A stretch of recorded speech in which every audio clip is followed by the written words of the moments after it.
Dana pensiun atau DAPEN dinilai masih kurang berperan terhadap industri. Pasalnya hingga saat ini perbankan masih mendominasi industri keuangan di Indonesia. Oleh karena itu, pemerintah berencana untuk melakukan perombakan tata kelola dana pensiun untuk para pegawai termasuk di dalamnya untuk PNS, TNI, dan juga Polri. Selengkapnya akan kami ulas untuk Anda dalam Carut Marut DAPEN PNS. Lupa like, comment, subscribe, dan share.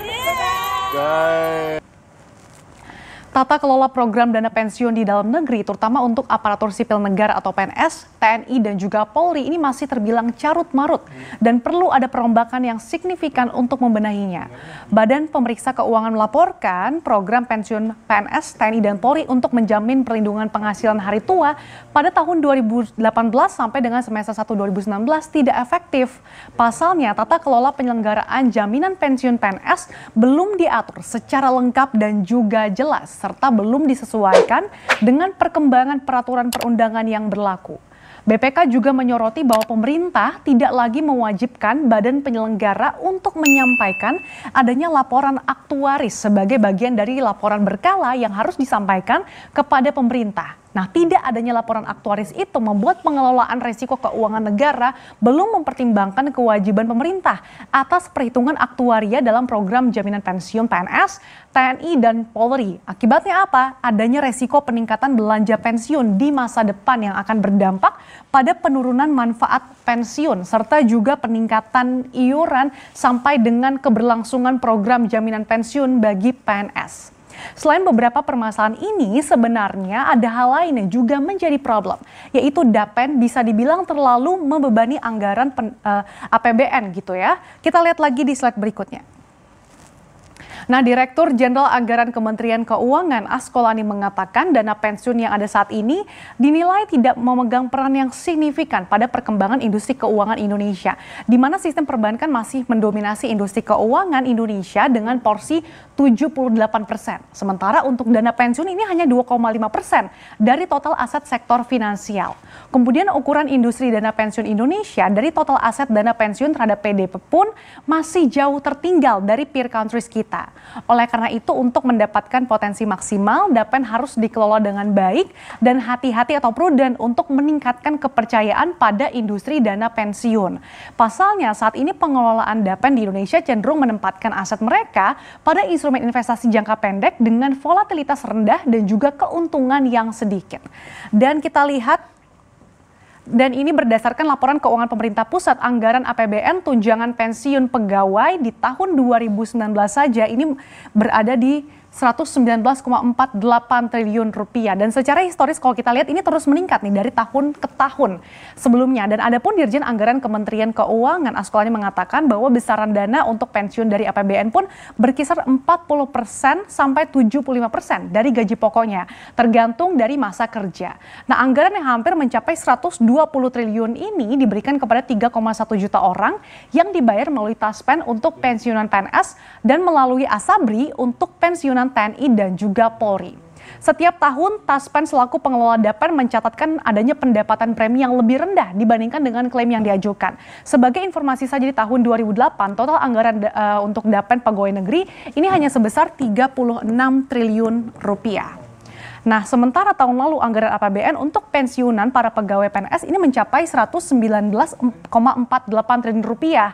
Artinya sejak 2008 sampai 2019 anggaran negara ini bengkak 12% setiap tahunnya untuk dialokasikan ke DAPEN para pegawai negeri yang dikelola oleh PT Taspen Persero. Nah, kita lihat lagi, ini data ini masalah premi dan iuran yang diterima lebih rendah dibandingkan dengan beban klaim yang harus dibayarkan. Ini cenderung meningkat sejak tahun 2016. Nah, berdasarkan laporan keuangan PT Taspen, total pendapatan dari premi tahun 2019 tercatat 9,07 triliun rupiah. Sementara untuk seluruh beban klaim, ini kalau kita lihat manfaatnya saja nilainya bahkan mencapai 12,36 triliun rupiah. Dan ini artinya ada selisih 3,29 triliun rupiah. Sementara kalau mengikut sertakan kenaikan liabilitas manfaat polis, masa depan dan juga cadangan teknis, nilai total klaimnya ini mencapai 17,7 triliun rupiah. Kita lihat lagi di slide berikutnya. Nah, untuk nambel selisih antara premi iuran dengan klaim yang dibayarkan, Taspen ngandelin imbal hasil investasi dan pendapatan lain. Kalau mengacu pada portofolio dan aset keuangan yang dikelola Dapen, paling banyak nih dialokasikan untuk obligasi dan juga suku kalau kita lihat. Dan proporsinya mencapai lebih dari 80% dari total aset keuangan yang dimiliki. Memang kalau melihat total aset keuangan yang dikelola oleh Taspen yang mencapai 201,1 triliun rupiah, ini imbal hasil yang diperoleh pada tahun lalu ini hanya 9,1 triliun saja atau hanya sebesar 4,5% dari total aset keuangan yang dipegang. Jadi bisa dibayangkan kalau selisih negatif antara premi dan klaim ini terus membengkak dari tahun ke tahun dan return dari investasi Taspen nggak mampu menambal, maka anggaran pensiun untuk para pegawai negeri bakal kian membengkak dong dan semakin membebani anggaran negara. Like, comment, and subscribe.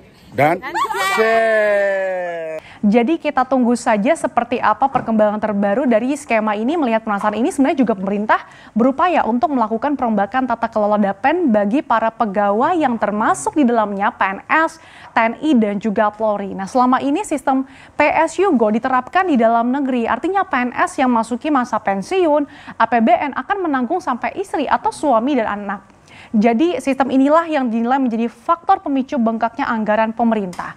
Dalam sistem tersebut pemerintah membayarkan 75% dari gaji terakhir PNS sampai anaknya dewasa. Nah, uang dari APBN itu kemudian diberikan kepada Taspen dan juga Asabri untuk dikelola penyalurannya kepada pensiunan. Nah, belakangan berkembang nih wacana untuk mengubah skema pembayaran pensiun.